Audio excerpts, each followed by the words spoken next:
Hey everybody, Toby and I here in Southern California. We just finished filming some of the Kool Tools segments, and we thought we'd take this opportunity to answer a couple of questions that everybody kind of walks up and asks us over the years. And one of the main ones is, hey, how did you guys come up with this idea, and how did we meet?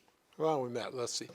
It was 2005. March Taylor from Autobody, Hawaii came to town for the CIC meeting in Palm Springs, and he came in a couple days early, and he said, I want to go visit a couple of shops, and one of them was European Motor Car Works and Kai. I said, fine, so I called Kai and told him that we were coming. I never met the man before. We showed up, and we were out in the lobby, and his daughter went out to get him and comes back in. And here comes this guy with a long ponytail, t-shirt and short pants, and black tennis shoes. I remember visually. And this is the owner of this shop, and all these, you couldn't believe the cars I saw. I mean, all these fancy restorations and late model cars, and here's this guy, and I said, well, there's the owner. So then I look at you and March has no shoes on. Wearing his flips, as you know. Exactly. Yeah, and his Hawaiian shirt. And, right. You know, so we hit it right off. Yeah, well, it really sort of cemented our relationship. We went out for 3-hour lunch and drinking margaritas at the little Mexican restaurant around the corner from there. And from that time, you know, Kai asked me to do some iCar training, and over the years we became real close friends.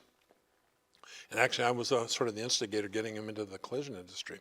Yeah, Toby introduced me to some pretty fun people. You know, Dale Matsumoto. Oh, speaking of Dale, well, that's how actually Kool Tools started. You know, it was 2013.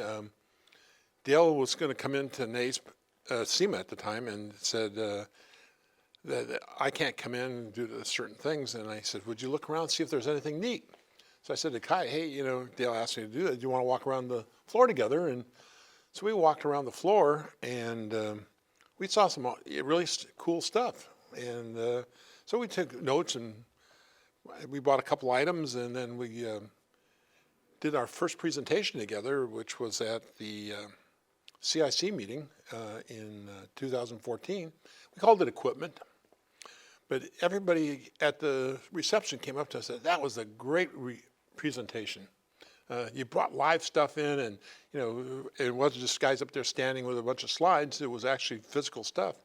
So we started doing it. And do you remember the first? Remember the first Kool Tools we did it? We brought in actually a battery-powered welder. That's right. CIC in Palm Springs. Yeah, and the guy who brought the welder in was showing everyone how it worked. And all sudden the sparks went to the ceiling. I thought the whole place was going to catch on fire. That's right. And man, well, we panicked. That's right. Yeah. We had the fire extinguishers out. Yeah, we almost used them. Yeah, well, but yeah, and then you know we thought, well, we need a name for this, and I called it COO Tools, and Kai said, hey, no, I think K would be better for Kai. No, that was your spell check. No, you never used spell check, right? Me and my spell check. So one of the interesting things was, you know, behind the scenes that people don't realize is how much work there was involved. Getting all these tools packed up, bringing them up, you know, in our trucks, and obviously keeping them safe the night before, and then getting them up to, you know, the open meeting at SCRS and CIC. It was a lot of stuff, and there was a lot of good people that helped us, and it just, you know, we only had a certain window to get the tools set up, and then a certain window to get it all cleaned out, right? Well, you know, I think, you know, people don't realize is that when we started Kool Tools, you know, we worked on the premise that we are going to buy this stuff, or they're going to loan it to us, and we're going to actually try it out. Exactly. You know, nobody can accuse us of saying, well, we're getting paid for doing this. Right. Right. And that's what I think makes Kool Tools so unique, is that we do it out of the love of our industry, and to show the people who can't get to SEMA or don't have the ability that these are tools that work in a body shop. We look for tools that even are unique, but they'll save you money. Sure. Sure. I mean, and it was all over the spectrum. We wanted to feature tools that were very affordable that any shop can purchase. And of course, you know, they're the specialized tools that some shops would never get a chance to touch and feel, and we love putting them through their paces, right? Yeah. Well, you know, what's funny is that one of the things that, you know, I had this can, and we told them this was a liquid that would clean off anything on a car. And up on the stage, I was pouring it into this I was holding the cup. Yeah, you're holding the cup, remember? Yeah.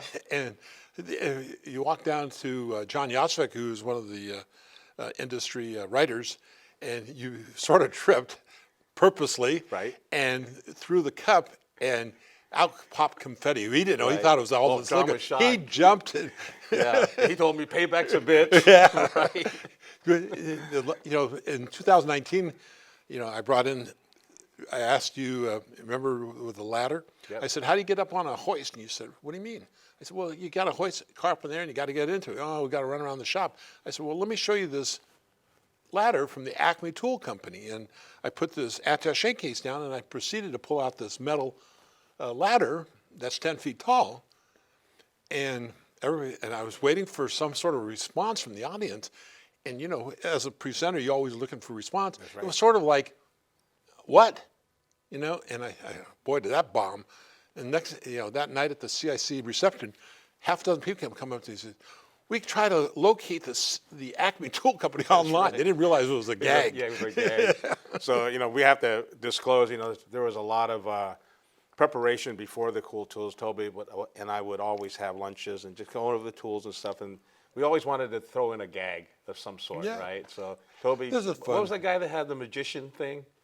You had a friend that was a magician or whatever? Oh, he worked for 3M. I don't Yeah. remember his name. This Yeah. was, you know, many, many moons ago. Yeah. So we thought that was fun, Yeah. just to liven up the audience, we, right? We want to have fun with it, you know, Yeah. have the audience. And Yeah. like I said, we would do live presentations in front of the audience. Yeah. It was, you know, Yeah. So one of the questions too was, you know, we seem to get along really well and work together. So, you know, let's flash back a little bit on how all that started. well, you know, when March Taylor and I were doing all the CIC meetings together on the Education Committee, and we would never rehearse. And I would stop, he would pick up right where I stopped. And everyone thought we rehearsed. He never even looked at the presentation. He just, and I remember the first time I asked you I was asked by the CIC chairman that we needed to add some more to the committee of one. So I said, how about a committee of two? You know, it's 100% add on. And I asked Kai if he wanted to do it. And he was so nervous the first time out there. You couldn't believe it. Nervous? I was class clown. nervous. How can I be nervous? Nervous. There was a puddle underneath your feet. Yeah, right. No, I mean. No, actually, but- you were pretty intimidating because Yeah. I remember we did a carbon fiber presentation at SEMA one year, and nobody would sit in the front row because Toby would always ask these questions and point people out, you know, and try to embarrass them, right? Yeah. Yep, But so- we, you know, nothing was. He's intimidating. Look at him. He's pretty intimidating looking, Yeah. right? Well. But we all know him. He's a little teddy bear. Yeah, that's right. But, you know, I have to say, you know, my relationship as a presenter with Kai has just been super. I mean, you know, you know when I stop, you just pick it right up like it's seamless, and that's Yeah. the beauty of it. And the audience out there realizes that, you know, between the two of us, we bring a lot of experience to the table, and we can relate all of our experience to the audience. And Well, I think that also I makes think it the a friendship unique- helps a little bit that we spend time together. Yes. Right? You know, so Yeah, we kind of know each other's little things, right? Yeah, It's more pretty than cool. little things. Okay, big things. Okay, there you go. So, but that's good. That's good. So, you know, some of the questions, I guess that, you know, our board came up with some things that we wanted just to talk about, just so that people realize, hey, the backstory behind how Kool Tools started, and I think that was pretty good, right? So, you know, there's, you know, we covered the testing and stuff like that, and, you know, is there, you know, advice for some future individuals coming in that's going to, obviously, we're not going to be doing this forever, you know, how do we pass a torch on? Well, you know, if I was interviewing a person, I would first make sure it was a shop owner Okay, fair. or a manager, but one who goes in the back and gets his hands dirty. You don't think a technician would be a good person? Yes, if a technician could do it, that has the ability to convey. Sure. I mean, you know, besides knowing the tools, you have to be able to convey it. Of course. And not everybody's a speaker. And- Yeah, that's a tough call. Yeah. I mean, a lot of But people. again, you know, if when we saw the CSI clear coat solution, and I'm watching this guy in, Tom Horvath over there with his polish at SEMA, polishing his hood. Yeah, right. That doesn't. So I took his card down, and Kai said, "It's what." The nice part about this particular product is that, it was one product and only 2 pads. And you eliminate all the other products that you need for color sanding and polishing, and you didn't need to use 3,000 sandpaper. You used 1,500, which was really nice. So I called up and I said, "Tom, hey, I want to use one of your tools is Kool Tools, but I'd like to see it in operation in a body shop." Yeah. So he met me at a body shop in Huntington Beach, and I actually tried it, and what he said worked. Yeah. And we actually showed it as a Kool Tools, and that is part of what we do. Sure. So, you have any other funny stories to share with everybody? Funny stories? Yeah. I think it's not a funny story, but when I cut the bumper the rebar. But that wasn't Kool Tools. No, but it was fun to see the reaction of people. Oh, you created a stir there. That was a real fun deal. So when I joined SCRS, and kind of became a board member, I became obviously kind of a board member. Well, I'm a past chair, but in the beginning, I was put on the Educational Committee chair, right? So our job, Toby's and I's, would be obviously to go to SEMA, and we'd have a great committee. We want to give them credit because it wasn't just Toby and I. We had a whole group of people behind the scenes on the Educational Committee that would help us seek out some tools, right?